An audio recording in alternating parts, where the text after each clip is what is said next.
Pledge allegiance to the flag of the United States of America, and to the republic for which stands one nation, under God, indivisible, with liberty and justice for all.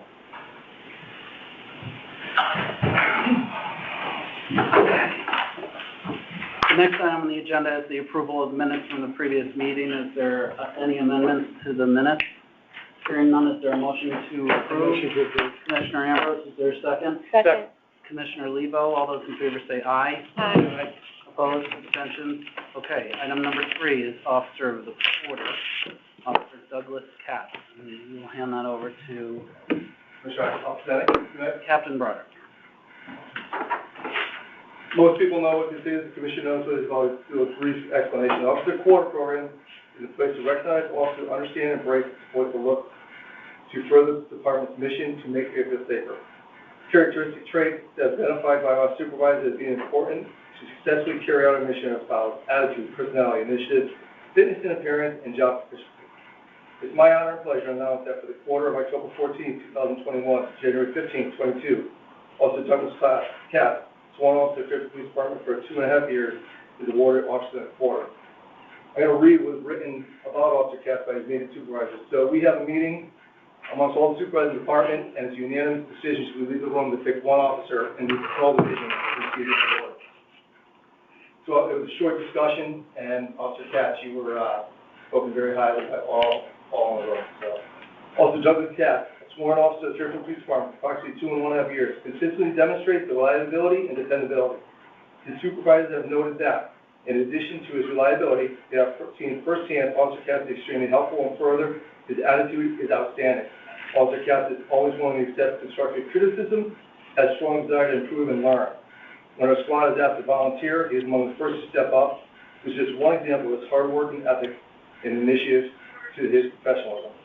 Most recent stats, Officer Katz were considered part of the collection: 9 criminal arrests, 13 motor vehicle arrests, 6 infractions, 7 misdemeanor summons. Officer Katz fully embraces and supports further our department's mission to make Fairfield safer. As a result, he is the most deserving of the award, and very proud to present Officer Quarter Award to the upcoming quarter that runs October 15th to January 14th, 2022. Come on up.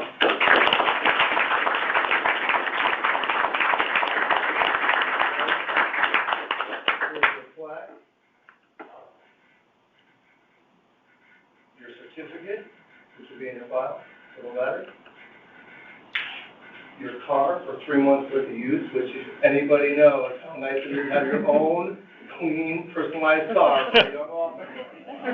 Your car and a badge for your uniform. In addition, he's our 10th addition to our professional plaque on the wall to recognize all officers of the department. This is most of his shift that came in today to see it. So Wow. Nice.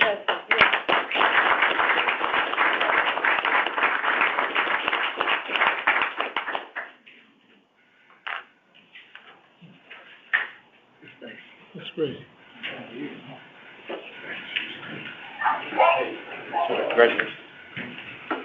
Congratulations. Hey, congratulations. Thank you. Congratulations.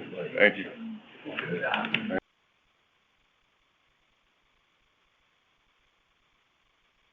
Thank you.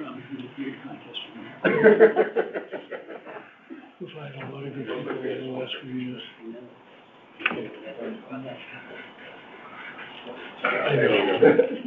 He must have.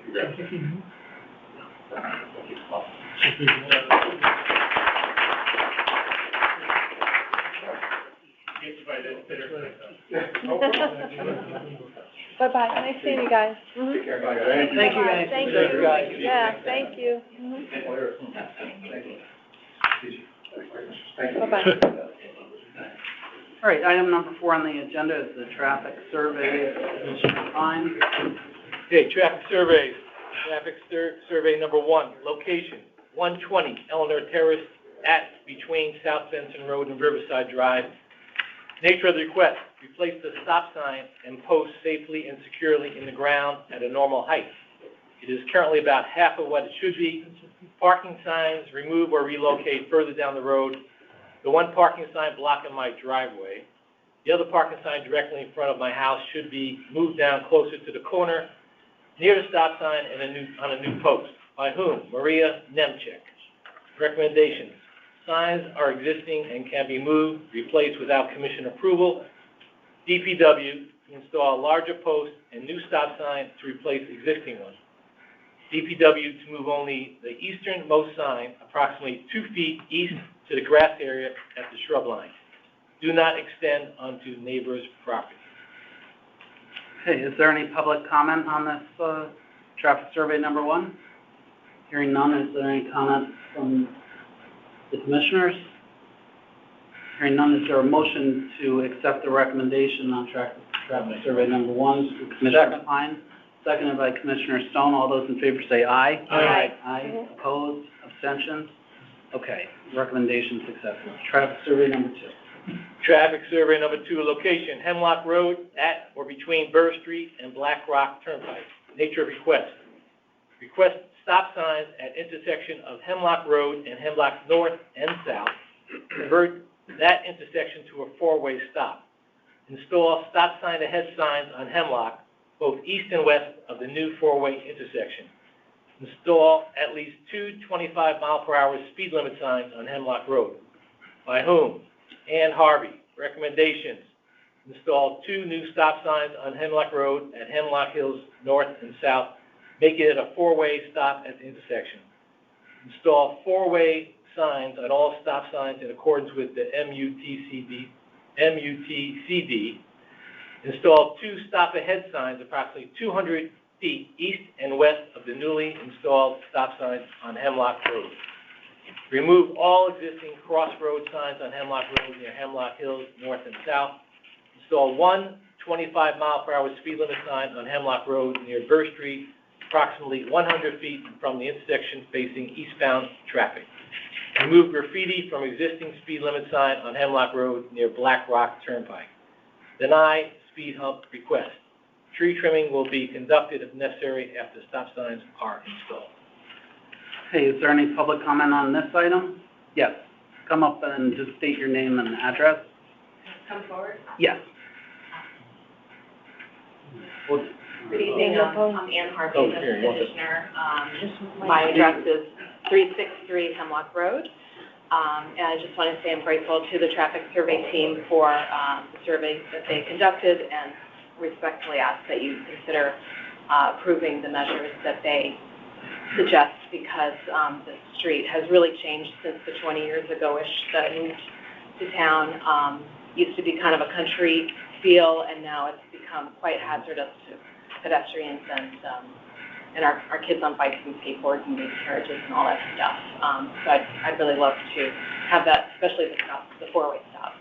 Thank you. All right, is there any other, yes, public comment?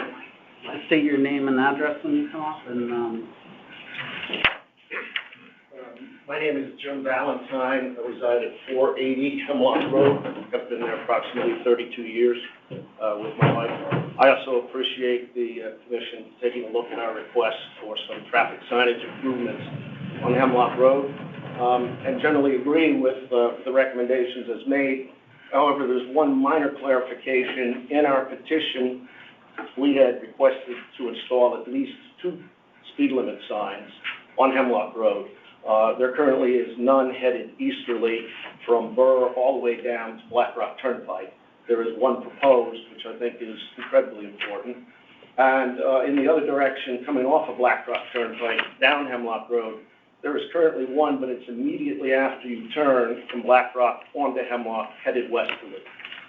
So we have had, without the stop sign there, pretty much an acceleration pad as people come right off of Black Rock, right on down Hemlock Road, and then finally break as they get to Burr Street.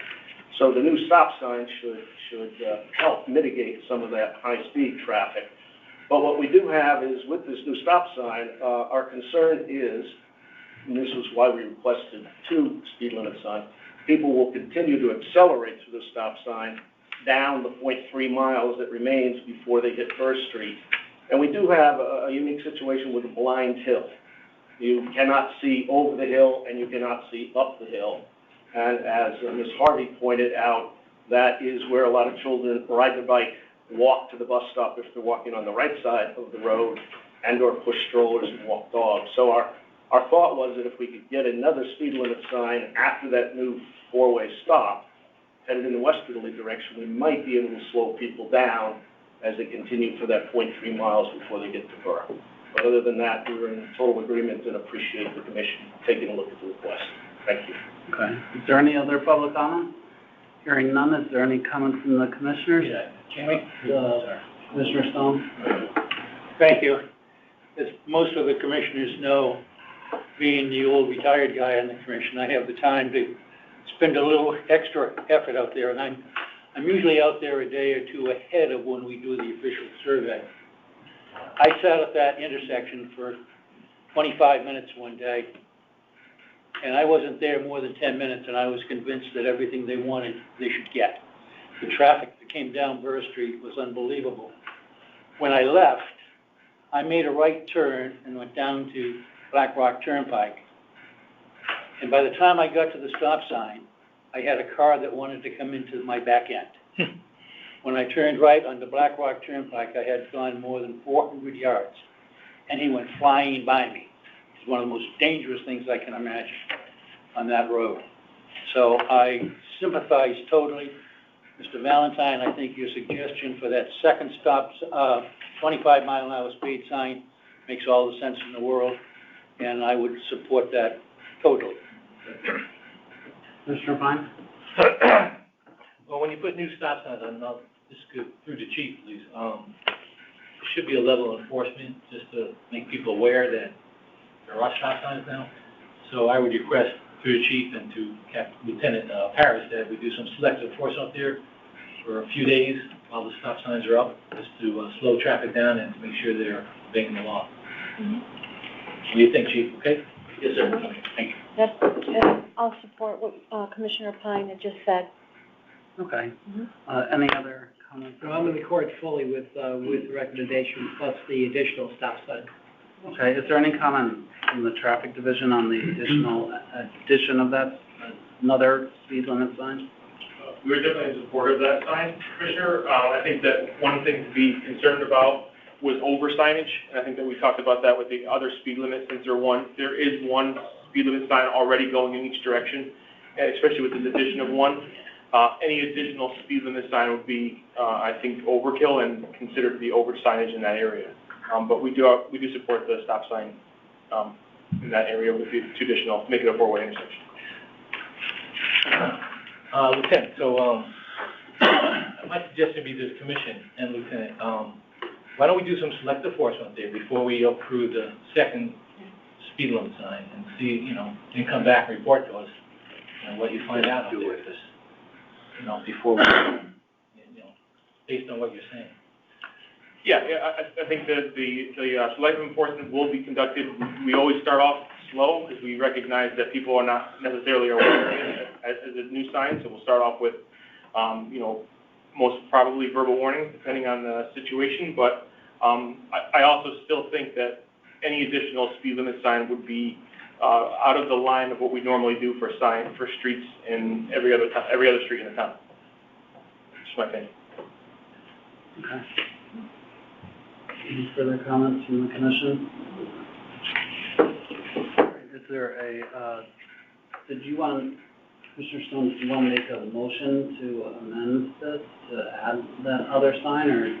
Yes, I'll make a motion to accept the recommendations of the traffic study as proposed in the minutes, with the addition of including a second 25-mile-an-hour speed sign after the four-way stop sign as you approach Burr Street. So it would be a motion to amend the traffic survey number 2 to add what would be a third, right? It would be a total of 3 speed signs. Is there a second? Can I ask a question, please? Sure. How easy will it be to take that sign down if we don't need it? Will it have to come back to the commission? Chief, I think that would. Yeah. Order, you have to have a second before you can just go. I'm sorry? Sorry, you have to you have to have a second before you can discuss the motion. Yeah. That's right. Is there a second to add that third sign? Oh, second it, so that. Okay. Second by Charlie? Yep, and then I can ask the question, correct? Sure. Yep. think, Chief, if I'm not mistaken, I think you'd have to go to the commission again. If the commission votes to put a sign in, I think you'd have to go to the commission again to have it removed. I'm so sorry. Because of what we said about reinforcement and the second sign, and you've given us additional information, I won't vote for this amendment. I'd rather see what we come up with and maybe come back to the commission, and then if needed, we could put a second sign up.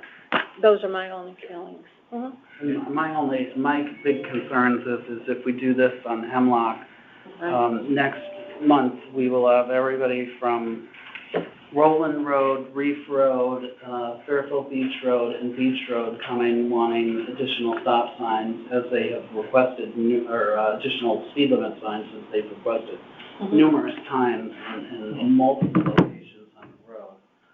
So I think what we've done is we've always had them at the beginning of the roadways, and I just think it will set a precedent because those people who wanted them on Roland Beach and Reef who were denied will, come back. So I would be against the motion. So is there, so as far as is there any further on that? Could you, before we vote, read exactly what we're voting on so everyone understands? Yeah, so this is just a motion to amend traffic survey number 2 to add a third speed limit sign. There's currently approval for 2. Commissioner Ambrose? Yes, I'd just like to comment, I think we should approve the 2 stop signs. Speed limit sign. Let's see how that, Speed limit sign. speed limit sign, sorry. And go with that. And then if it appears that there's an issue, then we can take it up later on. But I think I concur with Jamie that, how often do we have the people asking for more and more stop signs? And it gets to the point where we try to do the right thing and we over-exercise what we're doing. So I believe that Jamie's recommendation is the proper one. Well, first we have to vote on the amendment. Well, yeah, so the amendment's on the floor now, so those in favor of the amendment for the third sign, say aye. Opposed? Aye. Abstentions? Okay. The amendment is defeated. So we're now back to the traffic survey number 2, and before we make a motion to approve that, there's a request that it be read again. So, Commissioner Pine, can you read it again? Thanks, Charlie. I just want to make sure everyone's clear on what they're voting on. Hemlock Road between Burr Street and Black Rock Turnpike. Nature request stop signs at intersection of Hemlock Road and Hemlock North and South. Convert that intersection to a 4-way stop.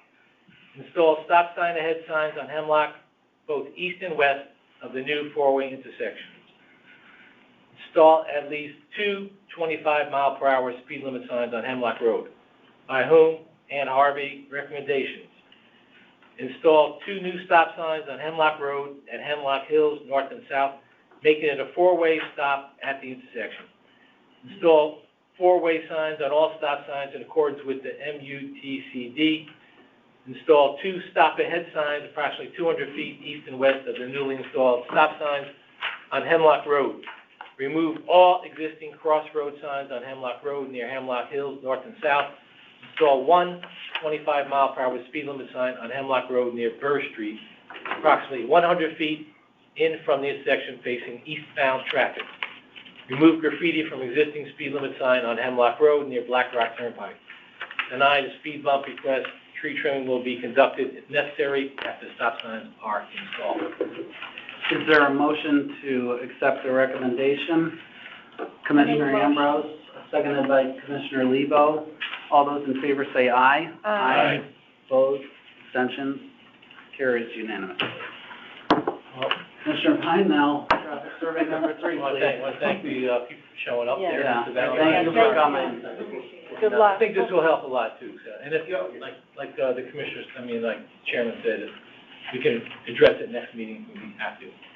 But you'll have some selective enforcement up there. Well, not next meeting, we'd have to. Yeah, exactly. Well, yeah, but you'll have some police presence up there, which should be a good deal.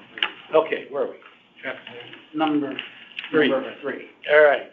traffic survey number 3, location 528 Black Rock Turnpike, corner of Castle Avenue. Nature request, 23-unit residential building. Request to eliminate 3 parking spaces along the frontage of Castle Avenue in order to provide a proper sight of line for the proposed driveway.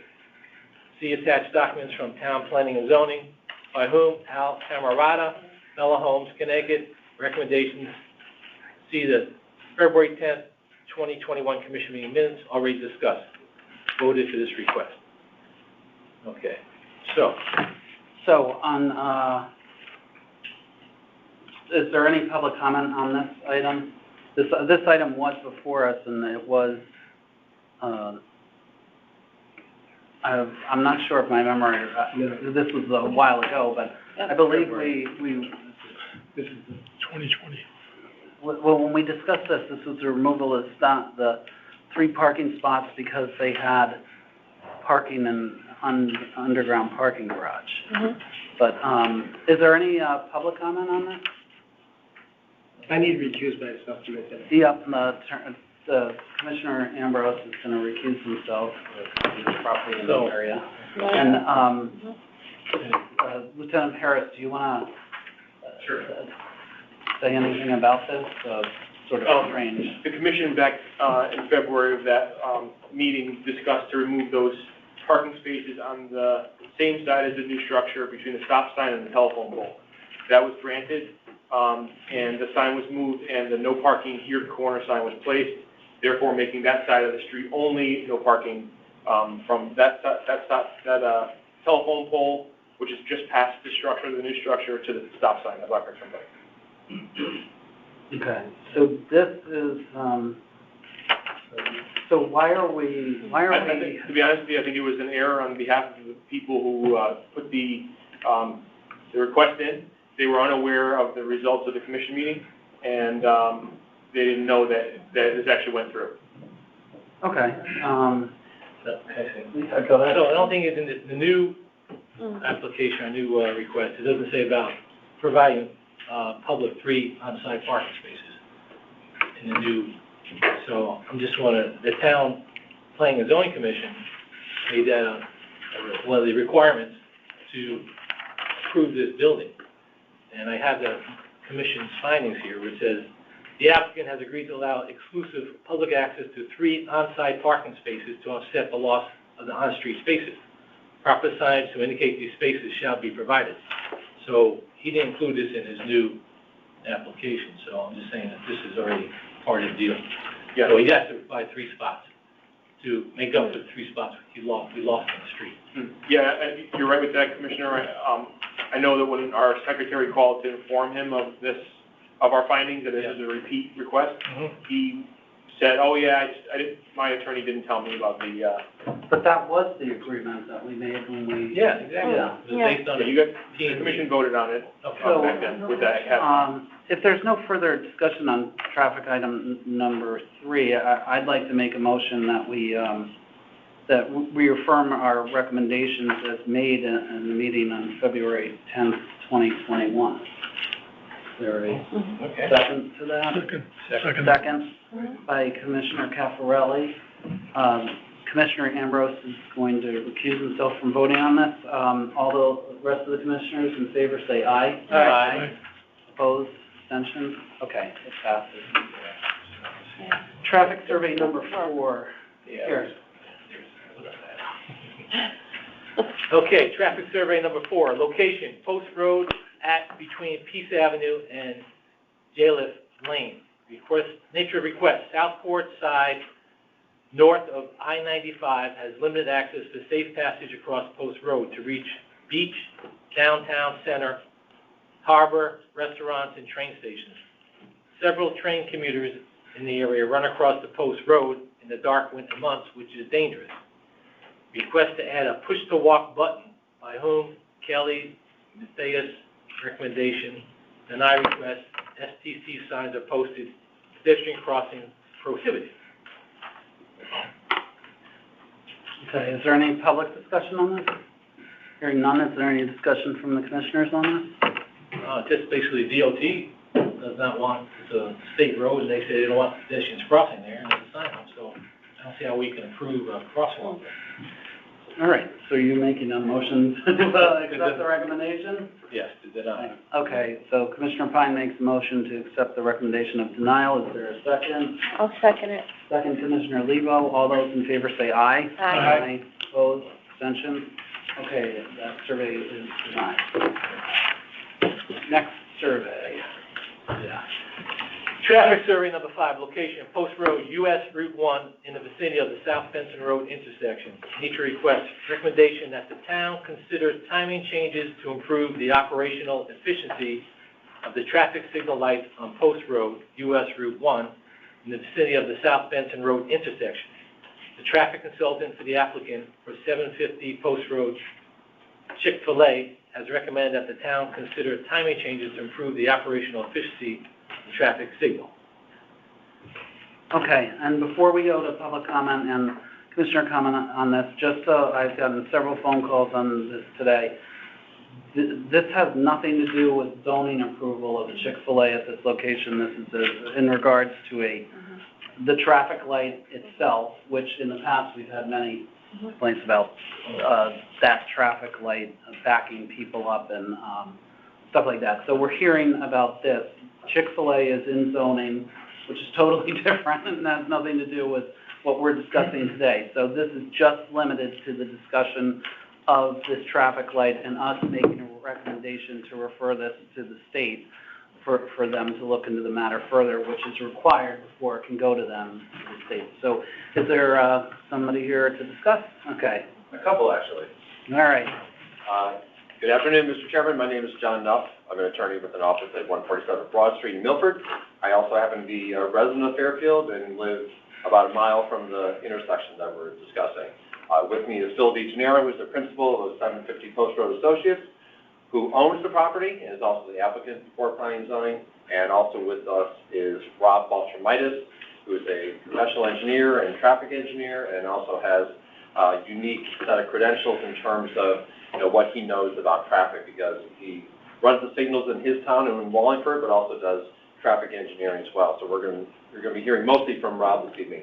Mr. Chairman, you hit the nail on the head.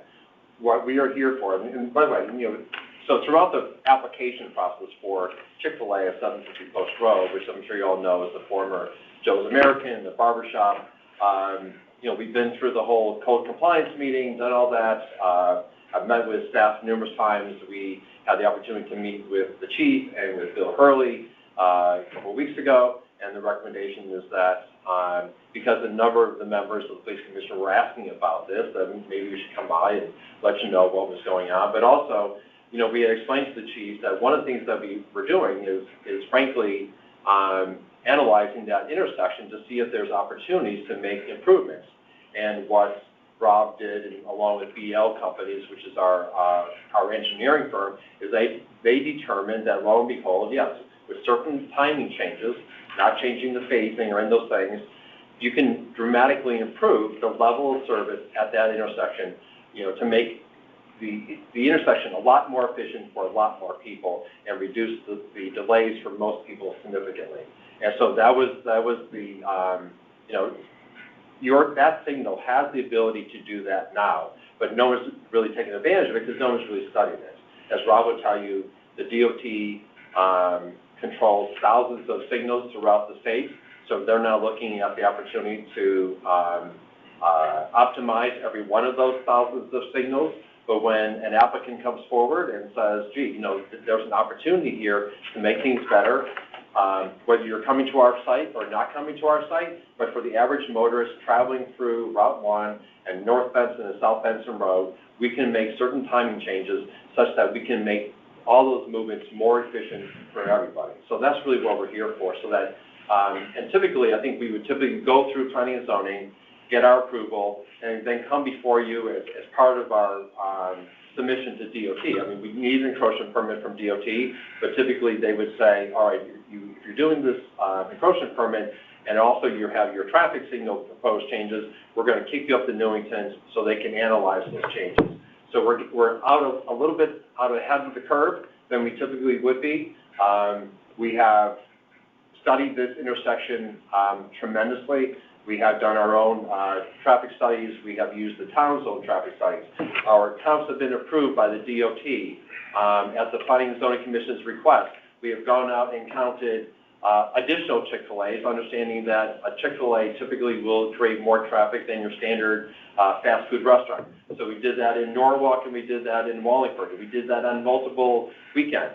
We've compiled all that data, provided all the planning and zoning, and Rob has digested all the information. And again, even with a much more conservative analysis, adding all this Chick-fil-A traffic that we would expect above and beyond the typical fast food restaurant, we can still offer significant improvements to the levels of service at the North Benson and Route 1 intersection with these timing changes.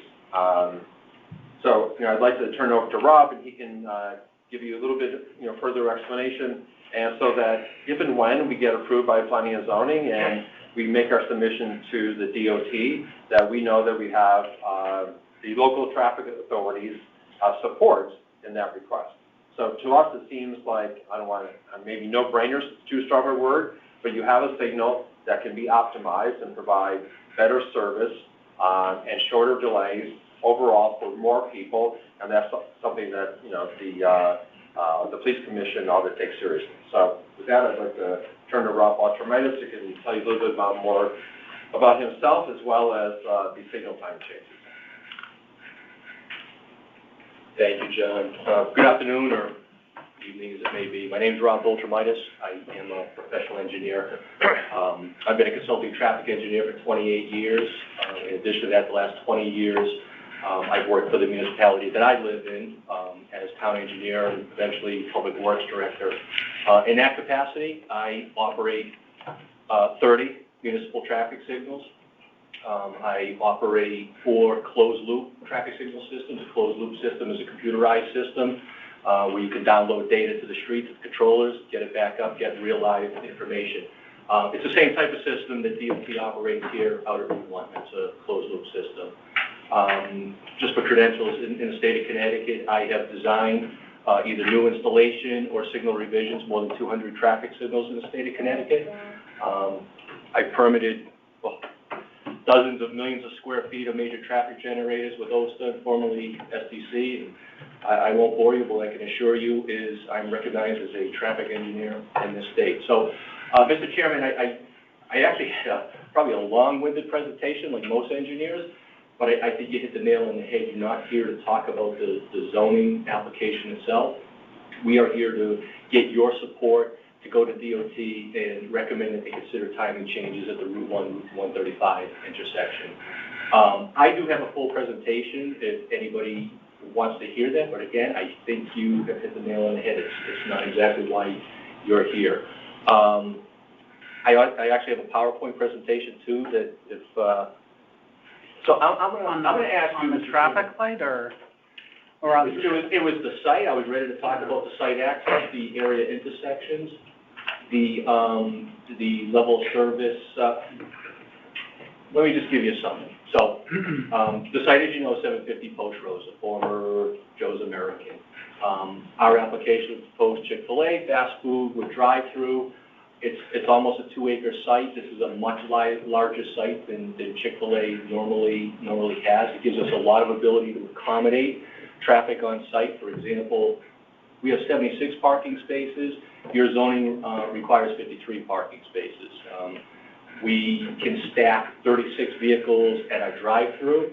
That exceeds, I've done a lot of personal counts at Chick-fil-A's, that exceeds any number I've seen, and I've been to the Wallingford, the Norwalk, the Brookfield facilities, that exceeds it by 10 vehicles beyond what I've seen in the peak.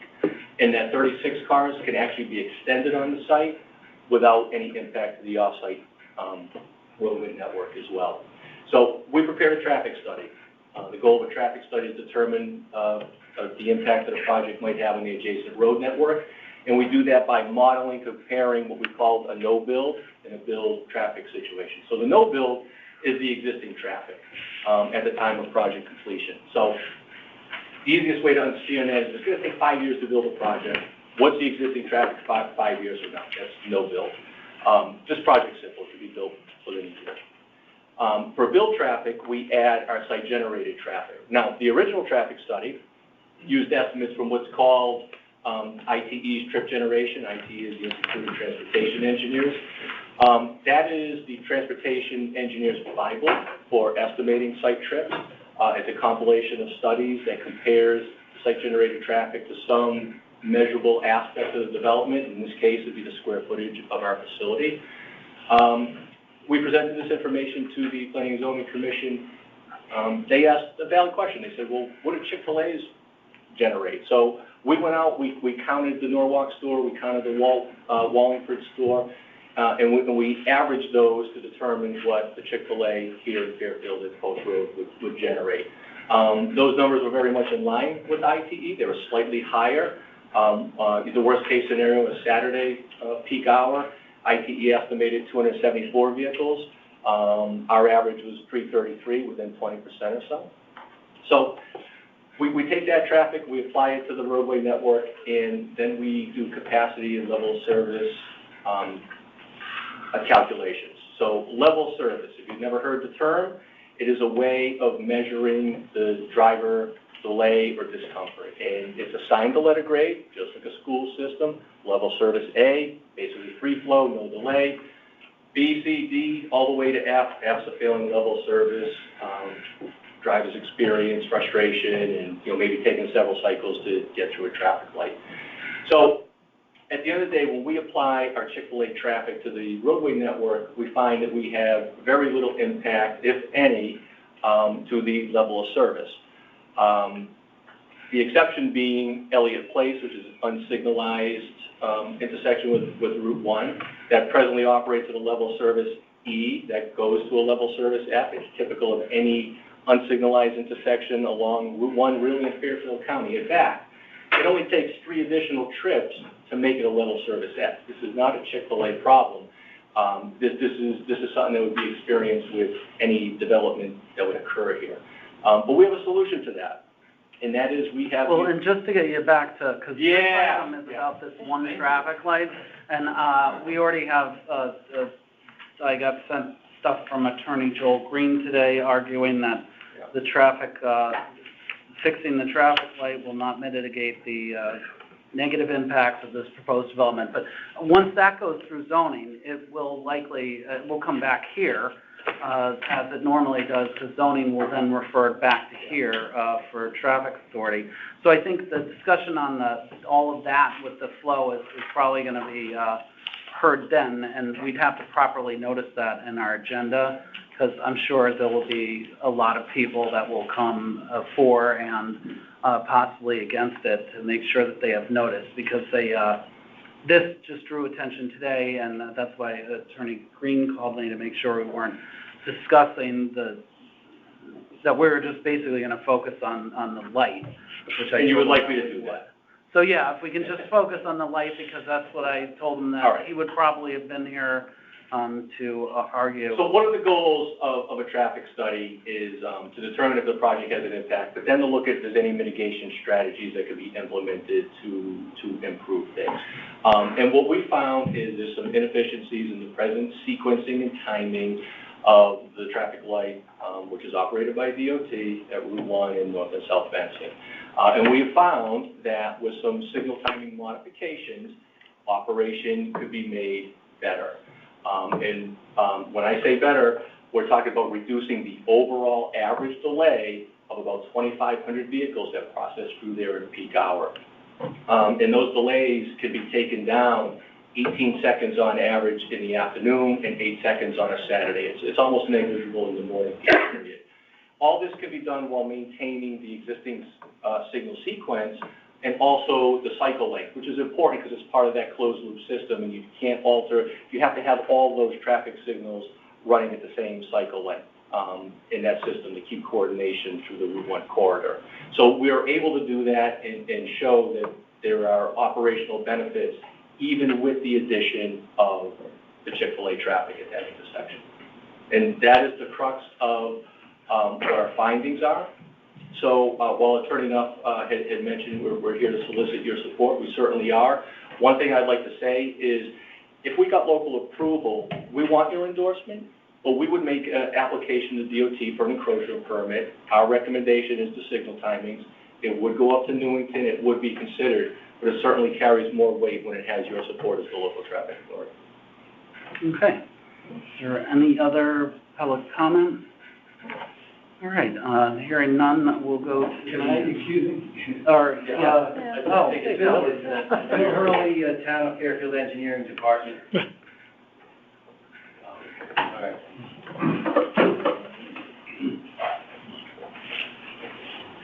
You're not exactly a member of the public. I wasn't quite sure if I had an opportunity. I just want to, since we're talking about the signal, what I don't know how much detail you want to get into, but in fairness to any people who are opposed to the project or in support of the project even, I was just wondering if you can further explain how the signal timing improvements, what are you looking for? Can you go in a little bit more detail for that? Because I just don't want it to make it seem like abracadabra, wow, we improved all the situation. Is it a left turn arrow longer? Is it a change in detection procedures or anything? Again, there'll be discussions with ASA and the DOT, but maybe to summarize 2 or 3 of the major improvements that you're looking at that's not currently available right now, so that the commission and myself could see what you're thinking of, rather than just saying, we're going to improve these signals. Yeah, and, does anyone mind if I present from right here? Rob, one second. Yeah. So, by the way, we have submitted, some slides, some graphics that better depict this. I don't know whether that's been provided to you, whether you want to see it. It was provided, everything you sent. Okay, great. So the commission members have that. That's great, because it really sort of shows, in a graphic visual form, the amount of delay that we're reducing at that signal. So to the extent you want it, if that's helpful for you to refer to that, Rob, because it also has those, at the bottom of those sheets, it has those timing changes.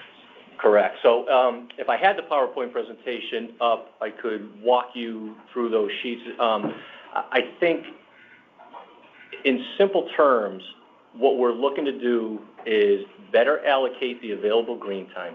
This traffic signal operates on a 90-second cycle. That means it has to run through all its sequence in 90 seconds. In that 90 seconds, you're going to lose time to yellows and reds. There's only a certain portion that is available for green time. What we're talking about doing is reallocating green time to some of the heavier movements so that you get more good for more of the vehicles through the intersection. And at the end of the day, that's exactly what we're doing. But it varies. It varies based on how that's broken up between the morning peak period, the afternoon peak period, and on a Saturday. The beauty of a closed-loop system such as this is these are all things that you can program and have changing throughout the day as those traffic patterns change. For example, in the morning, so Route 1 at this location processes about 22,000 vehicles a day. During each of those peak hours, it's about 2,000 vehicles in an hour.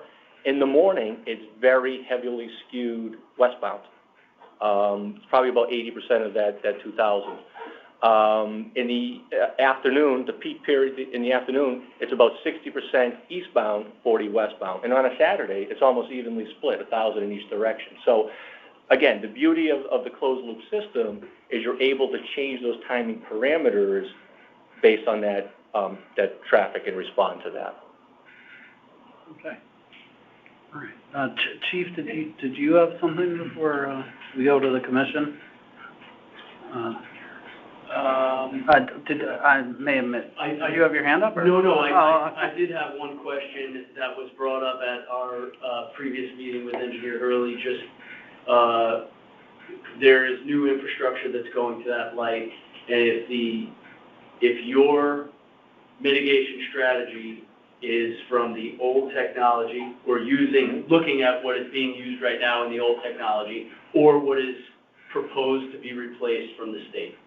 Yeah, so thank you for that question, Chief. So after we met with you, we contacted DOT. We got a copy of their new signal plan that they're implementing. It is simply hardware only, the things you see out there, the mast arms, the signal heads. They are not proposing any change in operation, sequencing, timing as part of that signal revision. It is hardware only. All right, so we'll, Thank you, because I have a call in the DOT. About that, yeah, so we did that right after we left our meeting, I can Chief. confirm it, though. Thank you. okay, so we'll now go to the commission. Commissioner Ambrose? Yeah, my question was, doesn't the DOT automatically or rather periodically, adjust to optimize the times? I mean. Well, this is where I pat myself on the back, only because in my municipality, I'm out on the street and I see what's happening. It's a lot easier for me to do. I can see if something needs adjustment. We make adjustments all the time. DOT, these closed-loop systems, they are at a computer terminal in Newington, and Fairfield's pretty far away. So unless they're getting information back from the community or particularly the LTA, it's not likely to make changes. Well, Even if it's for a more efficient process, it doesn't. Well, with operating about 5,000 traffic signals, DOT, they need to hear it from you first. They truly do. And again, this is why, we're here. As you know, it's great to have your support on this, but we're not here because the planning and zoning process requires us to be here. But again, it goes a long way to get your support and going to DOT and asking them, this is our recommendation to mitigate traffic impacts for our development. And by the way, the Fairfield LTA supports this. They see the value in considering timing changes here. and I would just say, I live around that area and often go down there, and that is the one traffic light that I try at every possible way to avoid that. You get stuck on South Benson, and you just get stuck at that light, and it's frustrating as hell. So anything that can be done to try to improve the workings of that light and I think would be beneficial, because that has really been a tough spot, especially you're coming north Benson, you want to take a left turn. That green arrow's gone in a heartbeat, so it has been a very frustrating light. So I would support it, sending it up to the DOT to see if there's anything they could do to make that current light run more efficiently. Mr. Hunt? So we have another report from Simco Engineering. It's the battle of the engineering firms again. And he's saying, based on review of your application, the signal improvements proposed do not mitigate the impacts created by our proposed development. Okay. So he's listed a bunch. Do you have a copy of this, by the way? Yeah. Okay. So he's basically saying that it worsens traffic. But the thing with this is they're incorporating the proposed development, and we're just talking about the light right now functioning as it currently does with the current traffic. They sent this today, and this is, it says in the last, based on a thorough review of the applicant's traffic mitigation results, the signal improvement proposed does not mitigate impacts created by the proposed development. We're not discussing the proposed development. No, I know, but this is the reason they're before. They're before is because they're saying they want to change the light because of the development. Well, if the light is functioning in a more efficient way going forward, that will obviously improve the traffic flow through the area, which will likely improve, probably improve the ability to get, so you're saying that, something in you're saying the Simco is saying that it's going to have a negative impact? The Simco is taking into effect, and that's the one thing we have to separate here is, this project is in zoning and has not been approved. So Simco is addressing a proposed development that has not been approved by zoning at this point. Right. So that traffic coming from that proposed property is not something that we can address at this point because it hasn't been approved by zoning, so it doesn't exist. So all we're looking at is trying to send the request to make this light run more efficiently, which will, no doubt, help their application in the future. But at this point, we're just looking at the traffic flow, which could help everybody, whether this gets approved or not. Right, so if I may, Mr. Chair, to your point, you know, these changes, it is my testimony that if we can implement these timing changes, that even with our site traffic, operation could be made better here. But to your point, there's an improvement to be made here, and what you're considering is presenting it to DOT for them to consider and approve timing changes, whether we have a project or not. It benefits us. The benefit you have here is you get a team of engineers. This is a costly thing to do with DOT. It's very time consuming, and therefore, because it's timely, it's costly. You have the benefit to do it on the applicant's back. That's the honest truth. Is there any, Any further comment from Mr. Hurley? Yeah, I'd like to hear. If I could just Yeah. add one thing, if it's not regarding a vote or has anything to do with Chick-fil-A and just a signal, a couple of things to keep in mind too is that this has probably been in the DOT design phase for probably 3 years, maybe 4. So the counts are probably, for the design that's going through now, are a little bit older. You had COVID, so, you know, the last year and a half, the DOT wasn't going around collecting any new data to upgrade the signal as well. And really just trying to find out if there is a way to improve the signal. If there's no particular vote on this regarding the proposal, they have to get the ASTA approval anyway in order to proceed forward. So I don't think there's any harm in the approval. Getting the updated information. Usually the DOT will discuss any concerns they may have with the LTA or myself regarding that. As I said, the allotment of green time, there's no guarantee that the state will even approve it. We have tried Mill Plain Road, for instance, and to adjust and give more green time to Mill Plain Road. And the state's proposal was to give it 8 extra seconds on a Saturday, but not during the peak hour. So we still don't know how DOT or ASTA will feel about this, but if there's a way to improve the signal, I don't mind going forward with it. And just to that point, because there's probably people listening at home, we're not approving anything today. All we're doing is sending a request to the DOT to consider, to look at this light and consider timing changes to improve the operational efficiency. Correct, Chief? I would say that it's not even that. They are applying to the state for this review. However, what the commission is doing is endorsing their application to review this light and seek further strategies to improve the efficiency of it. Okay. All right. Well, in a minute, we may need you to say that again. So, Mr. Chairman, one of the things I was asked, I believe, by a commissioner is, what are the chances of this being implemented, DOT considering this? You know, to Bill's point, sometimes when you have a state highway and you have local roads coming into it in a signalized intersection, DOT is less likely to assign more of their green time to your town road. The benefit we have here is one of those approaches is also a state highway. So I think that gives a lot of credence to the fact that DOT will look at this, because 3 out of the 4 approaches are their highways.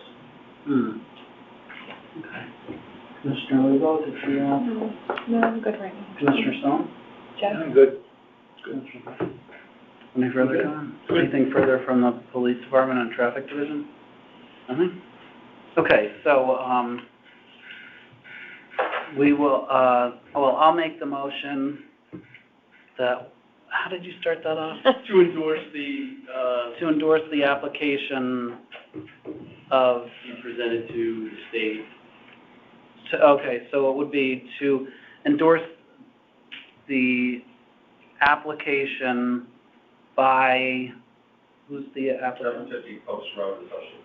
By 750 Post Road Associates to the DOT to consider timing changes to improve the operational efficiency of the traffic light at the Post Road Route 1 and North Benson Road Route 136. 135. 135, sorry. South Benson Road. Is that it? And South Benson Road. And South Benson Road. Good? Yeah. You got that? Okay. Is there a second to that? Second. Second by Commissioner Ambrose. All those in favor say aye. Aye. Opposed? Abstentions? It carries unanimously. Thank you. Thank you. Good luck. All right, we're going to move right on. Item number 5 is old business. There is no old business. Correct, Chief? Nothing popped up? No. Done, all right. All right. New business. Commissioner Pine, you want to go through the new business? Or, where'd it go? Well, under new business, the first thing is the Charter Revision Commission discussion. Okay. So as many of you know, the First Selectman has requested a Charter Revision Commission be formed to discuss revisions to the charter that will eventually go to a vote of the residents. In that charter are several things that affect the police department. One of them is that was brought up is a residency requirement for the chief of police, and the fire commission is also discussing this because there's a residency requirement for the fire commission. So, Commissioner Brennan is doing the same, putting this on their agenda as we have it on ours, so that we can make recommendations to the Charter Revision Commission for proposed changes that we would like to see in the charter. Obviously, they're not bound to take any action on it, but it will probably have a lot of impact on their thinking. So, with that said, this is going to be a long process because they haven't even put this commission together or named the people who are going to be on it. God bless those people, but the suffers born every day, so I'm sure it'll be a full commission. So I think tonight all we're going to discuss is, I think the commissioners really need to review the charter first, which is available online at the town's website, and go through it and see what you think about the sections in the police department. And I just defer to the chief right now if you want to point to a couple of things that are somewhat antiquated or could use improvement, in your opinion, for them to focus on when they look at it. Sure. One of the things that Chief McCarthy and I discussed, not only that was brought up by previous police commissioners, but also previous fire commissioners, that once they decided on the revision commission, it was brought to our attention that we should revise the residency requirement for the fire chief and the police chief. I thought it was good because it would look favorable for both of us being in a position that it was not coming from us per se, but looking on our police department and respective fire departments, where our leadership, most of them do not live in the town. And this will then perpetuate down the line if, in fact, the commissions were to select in-house leadership in the future. So I'll just read an email that Chief McCarthy from the fire department. I've reviewed the proposed change regarding residency with Chairwoman Brennan. She is in agreement regarding the option to waive as we hire new recruits from around the state, as it is increasingly unlikely that future chiefs will be Fairfield residents. Currently, only one assistant chief live in Fairfield. Others live in Bridgeport, Trumbull, Easton, Stratford, and Shelton. 2 out of 21 lieutenants in the fire department live in Fairfield. 1 or more from these ranks may be candidates for chief in the future. one of my suggestions, and Chief McCarthy and I spoke about it, is that instead of changing the language in the charter, my recommendation is that we just add that the commissions have the ability or the authority to waive that residency requirement as opposed to leaving it the way it is. It gives the commission a little more authority. It gives them a lot more latitude with respect to candidates that are coming in, and would provide them with the best possible candidate as opposed to a candidate they would be required to select if they did not live in town. Now, why wouldn't, and again, so we can discuss this little part now, but I think before we made any official, we have plenty of time to make recommendations, that everybody take a look at the charter. But, you know, with this residency requirement, like I get it, you know, like years ago, back in the old days, all the police were supposed to be residents, and then it became you had to live within like a 10-mile radius of the town or something. But nowadays, with like all the technology and communication abilities, you know, we don't have to run over to your house and be like, you know, this is going on over there, you're not answering your landline. You know, we can get a hold, so I don't even know why they would even keep it in there at all. Because it's almost like, you know, it's been very bizarre when people have to leave their family homes and move to the town of Fairfield, and in many cases probably smaller homes, just because they're the police chief. Because, you know, why wouldn't the deputy chief have to do that? And you know, so it's almost like they got rid of it for officers, and then it made all its way up to the ranks. But for some reason in Fairfield, it stopped at chief. So just getting rid of it altogether. Because I think if you waive it, if you keep it, and then ask the commission to waive it, you know, what if they don't waive it for somebody? Like, say there's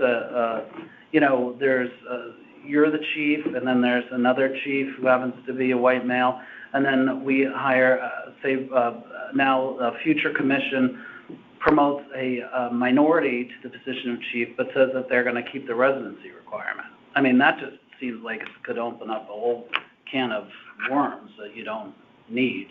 Good point. Just because, or a female, same thing could apply to a first female chief.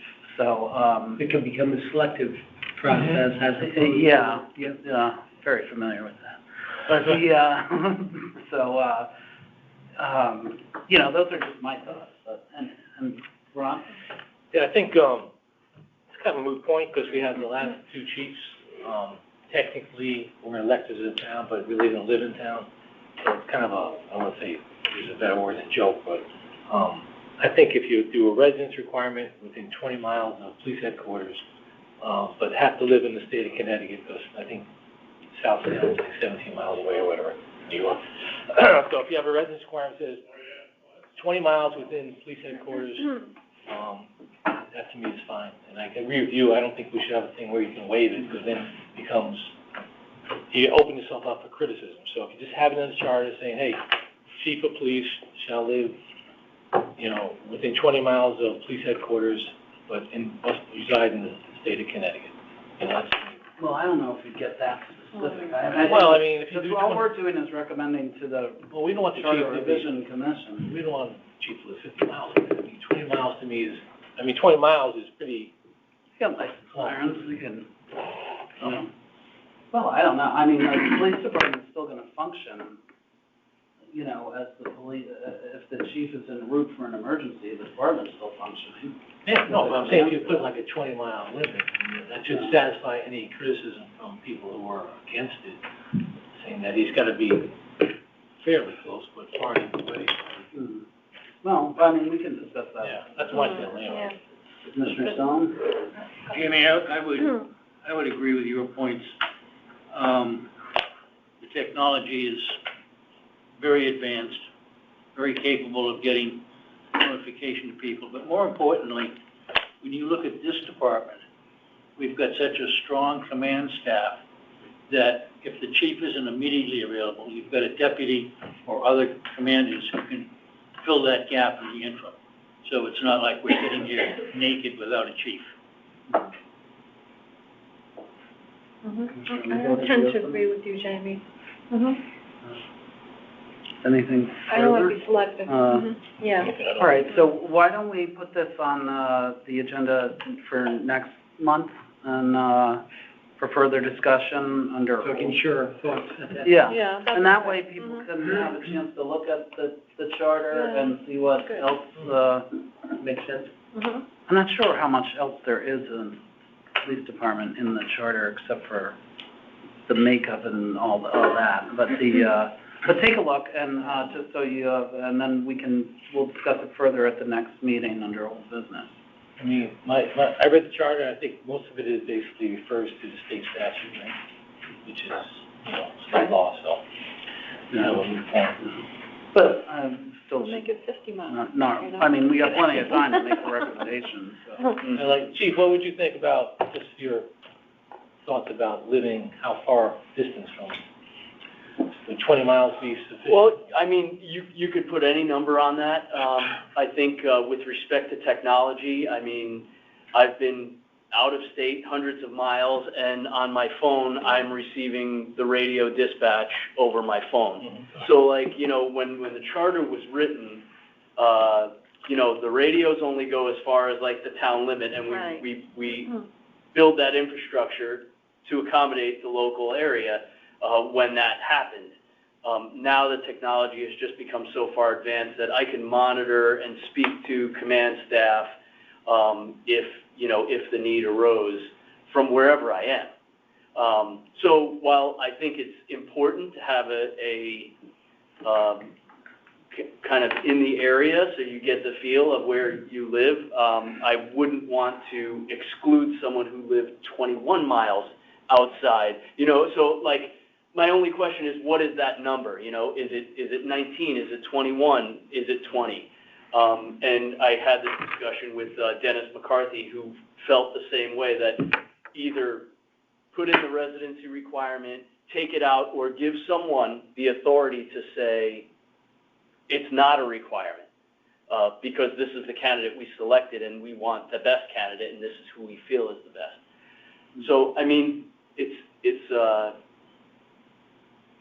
it's a conversation that I think the commission should discuss. Yep. Based on what you see, All right. You don't mind? Sure, yeah. So I would say that you're revising the charter, that's pretty permanent. And you may regret a 20-mile radius or a 30-mile, whatever you put in place. I would suggest something on, if you're, just to say you're going outside, just to use an example for a chief, you might want to post a job and then make part of the application process a limit you may determine.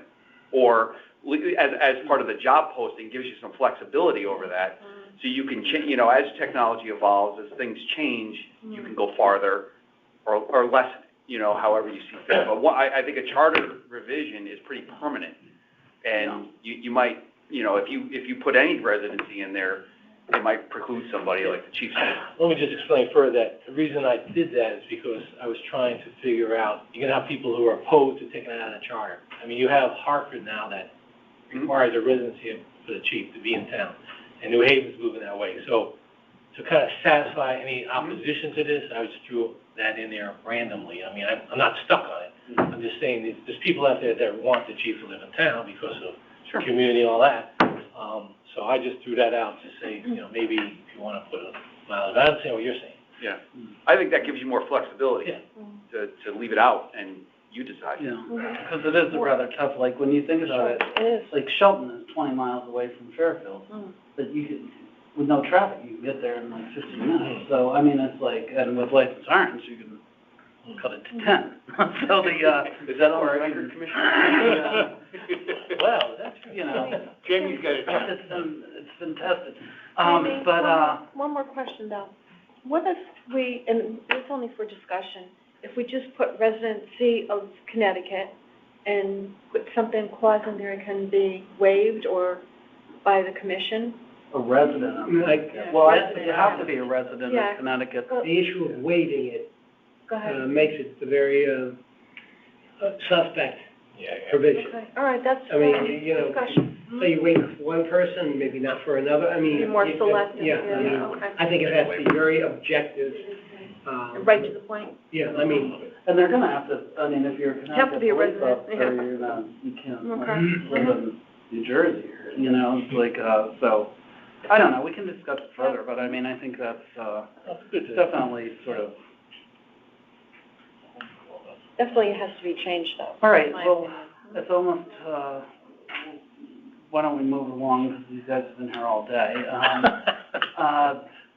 To to the animal control donations, Commissioner Fine, you have one new one to add here. Okay. Under new business, we have animal control donations. We have $50 cash from Kate Rickard, 365 North Cedar Road, Fairfield, to be used for the care and well-being of animals at the Fairfield Animal Control Shelter. And then, why don't we just vote on that one, because then we're gonna have a motion to add that one in. So is there a motion to accept that? Second. Commissioner Ambrose, seconded by Commissioner Caffarelli. All those in favor say aye. Aye. And now we'll need a motion to add this. Make a motion to add further donations to the Fairfield Animal Control, $40 and $25. I'll second it. Okay. Made by Commissioner Pine, seconded by Commissioner Lebo. All those in favor say aye. Aye. Opposed? That's for this. Okay, further donations to the Fairfield Animal Control. $40 cash from Magda Flesko, 82 Coventry Lane, Fairfield, as a donation to be used for the care and well-being of animals here at our shelter. $25 check, number 186, from Karen A. Kalenda, 46 Moritz Place, Fairfield, Connecticut, as a donation for our shelter animals. Thank you notes will be mailed out. Okay. Motion to accept those. Commissioner Stone, seconded by Commissioner Caffarelli. One question. Yes. Before we go on, I just wanted to ask you, are you gonna expand the K-9 department, or what's gonna happen with it going forward? When we go into executive session, Oh, sorry. I'll discuss further. We have some organizational Okay, changes that we're making, so I'll go into that when we go into. I'm sorry, Jimmy. All those in favor of accepting the donations, say aye. Aye. Opposed, abstentions? Okay, now we're moving on. I got a question for Chief too. Are we allowed to discuss manpower outside of, We can discuss that, we're gonna discuss some of that. Personnel issues. Oh, okay. Personnel Yeah, issues okay. in, executive session.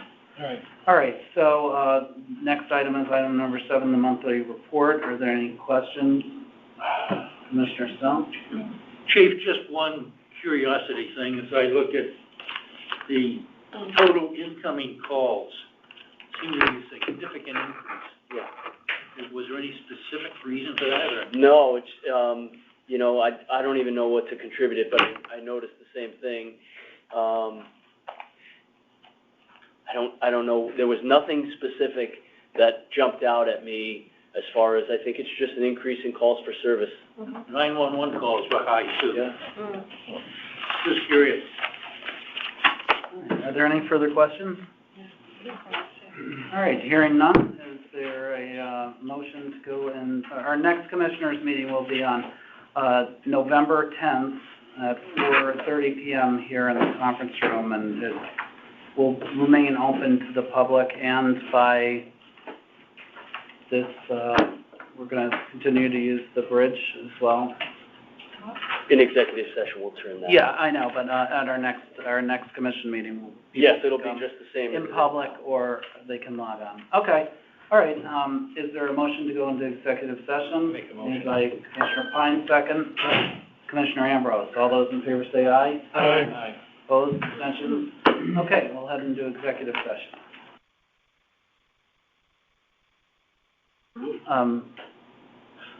Motion to adjourn. Oh, you did that? Yes. Okay, all right. Is there a motion to adjourn? I move to adjourn. Commissioner Ambrose, seconded by Commissioner Fine. All those in favor say aye. Aye. Opposed, abstentions? Okay. All right, we're good. We are adjourned. All right. All right.